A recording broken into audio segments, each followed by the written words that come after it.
Sir నమస్కారం అండి. నమస్తే సార్ రీసెంట్గానే చంద్రబాబు నాయుడు గారు సోషల్ మీడియాలో ఒక పోస్ట్ పెట్టారు, ఒక వీడియో పెట్టి హంద్రీనివా కాలువల్లో కృష్ణమ్మ పరవళ్ళు అని చెప్పేసి నాకు చాలా ఆనందంగా ఉంది అవి చూస్తూ ఉంటే.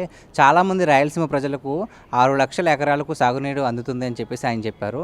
సో ఈ ఘనత గురించి మీరు ఏం మాట్లాడతారు? ఒకటి, రాయలసీమకి తొలిసారి నీళ్ళందించాలనే ఆలోచన చేసిన వ్యక్తి ఎన్టీ రామారావు గారు. నాడు తెలుగు గంగ ద్వారా ఈ తెలుగు నేలపైన గంగను పారించిన అపర భగీరథుడు ఆనాడు ఎన్టీ రామారావు గారు అయితే, ఆయన వారసత్వాన్ని కొనసాగిస్తూ ఆయన కలలగన్న విధంగా రాయలసీమని సస్యశ్యామలం చేయాలని చంద్రబాబు నాయుడు గారు నడుం బిగించి ఎప్పుడు అధికారంలో ఉన్న రాయలసీమ ఇరిగేషన్ ప్రాజెక్టుకు తొలి ప్రాధాన్యత చేసిన వ్యక్తి చంద్రబాబు నాయుడు గారు.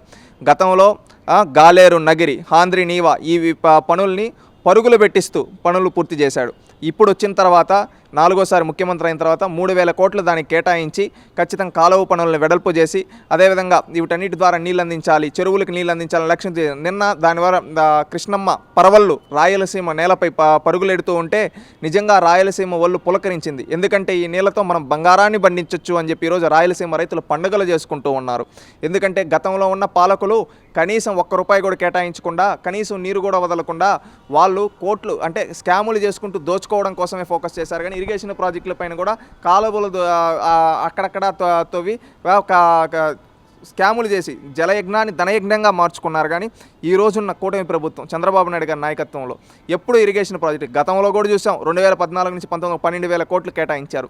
ఈరోజు మళ్ళీ ఒక్క హాంద్రీనీవాకే 3,000 కోట్లు కేటాయించారు. గతంలో చెప్పాం 100 రోజుల్లో పూర్తి చేస్తామని. ఆ విధంగా 100 రోజుల్లో పనులు పూర్తి చేసి ఈరోజు చూసుకుంటే ముఖ్యంగా అనంతపురం జిల్లా, అదేవిధంగా కర్నూలు, కడప, చిత్తూరు జిల్లాలో ఈరోజు హాంద్రీనీవా జలాలు కృష్ణమ్మ పరవళ్ళు పడుతున్నాయి. దీనివల్ల ఏంటంటే ఆగస్టు తొలి వారంలోనే ఈ విధంగా రావడంతో రైతులందరూ వాళ్ళు పండించుకునే పంటలకు చెరువులు నిండుతూ ఉంటే నిజంగా రాయలసీమ రైతులు ఈరోజు ఆనందంగా ఉన్నారు. ఎందుకంటే రాయలసీమలో నిజంగా నీళ్ళు అందిస్తే బంగారం పండించవచ్చు. అలాంటి ఈరోజు నీళ్ళు వస్తూ ఉన్నాయి, మనం బంగారం పండించగలమని ఈరోజు రాయలసీమ రైతులు ఆనందంగా ఉన్నారు. అదేవిధంగా కూటమి ప్రభుత్వం ఏదైతే చంద్రబాబు నాయుడు గారి నాయకత్వంలో ఏదైతే గాలేరు నగిరి, హాంద్రీనీవా ఈ పనులన్నీ పూర్తి ఖచ్చితంగా నదుల అనుసంధానం చేసి ఇదే విధంగా నీళ్ళు అందిస్తూ ప్రతి సంవత్సరం ఈ విధంగా మనం చెరువుల్ని స్టోరేజ్ చేసుకొని, చెరువుల్లో నీరుని స్టోరేజ్ చేసుకొని ఈ విధంగా ముందుకెళ్తారు.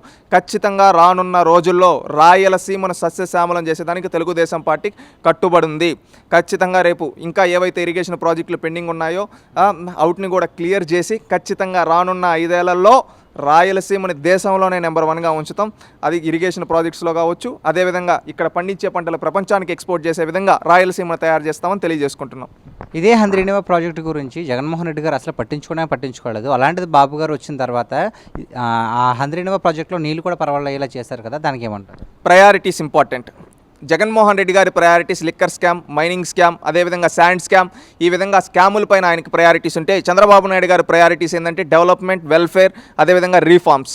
అదేవిధంగా దాంట్లో భాగంగానే ఏదైతే హాంద్రీనీవా ఇది తెలుగుదేశం పార్టీ మానసపుత్రిక అని చెప్పొచ్చు. హాంద్రీనీవా జలాలని ఖచ్చితంగా హాంద్రీనీవా పూర్తి చేయడానికి గతం నుంచి చూసుకున్న 1995లో చంద్రబాబు నాయుడు గారు శంకుస్థాపన చేసిన నుంచి చూసుకున్న ఈ రోజు వరకు ఆ ప్రాజెక్ట్ ఎప్పుడు అధికారంలో ఉన్న ఆ హాంద్రీనీవా పనుల కోసం మాత్రమే తెలుగుదేశం పార్టీ పనిచేసింది. ఫారెస్ట్ క్లియరెన్స్లు కావచ్చు, అదేవిధంగా దాని కాలువలు కావచ్చు, డిపిఆర్లు కావచ్చు, ఇవన్నీ తెలుగుదేశం పార్టీ హయాంలోనే చేశారు. ఈరోజు తెలుగుదేశం పార్టీ హయాంలోనే పరవళ్ళు పారుతున్నాయి కృష్ణమ్మ నీళ్ళు. అదేవిధంగా ఇంకా కొత్త ఇరిగేషన్ ప్రాజెక్టు ఏదైతే నదుల అనుసంధానమని లక్ష్యం పెట్టుకున్నావో ఆనాడు ఎన్టీ రామారావు గారు కలలగన్న విధంగా ఈ రాయలసీమను సస్యశ్యామలం చేయాలని చంద్రబాబు నాయుడు గారు కృషి చేస్తున్నారు. రేపు రానున్న రోజుల్లో కూడా ఇదే విధంగా ఈ ప్రయారిటీస్తోనే రాయలసీమ అభివృద్ధికై తెలుగుదేశం పార్టీ కృషి చేస్తుంది. రాయలసీమలో ఓట్ల కోసం కాదు, రాయలసీమ అభ్యున్నతి కోసం తెలుగుదేశం పార్టీ పనిచేస్తుంది. రాయలసీమ తలరాతను మార్చడానికి తెలుగుదేశం పార్టీ పనిచేస్తుంది. అది ప్రాజెక్టుల రూపంలో కావచ్చు, పరిశ్రమల రూపంలో కావచ్చు.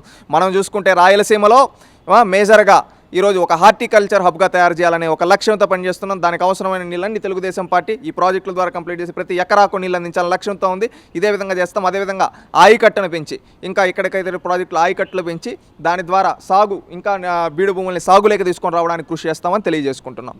Thank you sir.